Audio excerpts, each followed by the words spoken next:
ఉప ఎన్నికల్లో దూకుడు పెంచింది బీఆర్ఎస్. సిట్టింగ్ స్థానాన్ని నిలబెట్టుకోవాలని శతవిధాల ప్రయత్నిస్తోంది. ఈ గెలుపుతో అధికార పార్టీపై ప్రజల్లో అసంతృప్తి పెరిగిందనే సంకేతాలను పంపించొచ్చని భావిస్తోంది.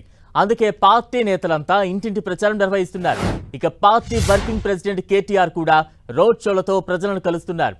నిన్నటి నుంచి రోడ్ షోలు నిర్వహిస్తున్నారు. కాసేపట్లో రెహమత్ నగర్ రోడ్ షోలో కేటీఆర్ పాల్గొనున్నారు.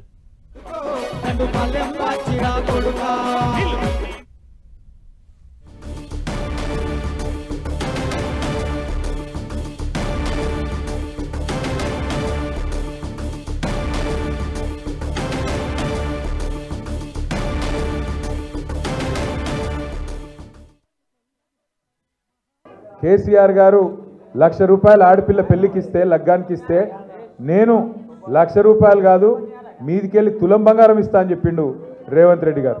ఎవరికన్నా వచ్చిందా తులం బంగారం? తులం బంగారం వచ్చిందా? తులం బంగారం కాదు. ఎంత ఘోరం అంటే మీ మెడల పుస్తల తాడు గుంజుకోకపోతే వీళ్ళే గొప్పోళ్ళు. అంత దుర్మార్గులు, అంత అరాచక ప్రభుత్వం ఇవాళ వచ్చినది. 2 ఏళ్ళైంది ప్రభుత్వం వచ్చి.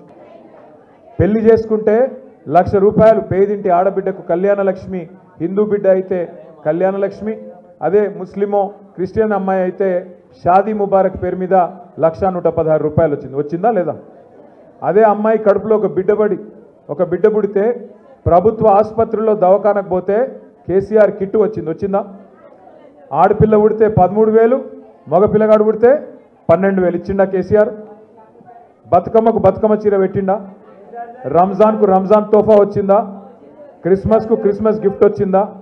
ఇన్ని రకాల కార్యక్రమాలు కేసీఆర్ ప్రభుత్వం ఉన్నప్పుడు జరిగినాయి. మరి ఈ ప్రభుత్వం వచ్చినాక ఏమేమున్నాయి ఒకసారి ఆలోచన చేయండి. అన్ని కట్ చేసి పారేసిండు. కేసీఆర్ కిట్ బంధు, పిల్లలకిచ్చే న్యూట్రిషన్ కిట్ బంధు, బతుకమ్మ చీర బంధు, రంజాన్ తోఫా బంధు, క్రిస్మస్ గిఫ్ట్ బంధు. చెప్పుడు మాటలు చెప్పుడేమో మస్తుగా చెప్పచ్చు, నాలుకనే కదా.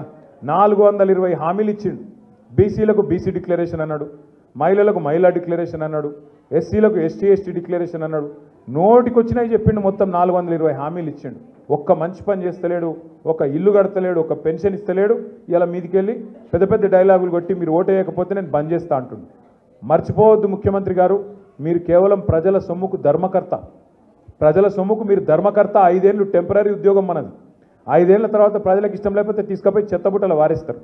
అది మర్చిపోయి నువ్వు నీలిగితే, ఇష్టం వచ్చినట్టు డైలాగులు కొడితే ప్రజలకు ఎప్పుడు బుద్ధి చెప్పాలో బాగా తెలుసు.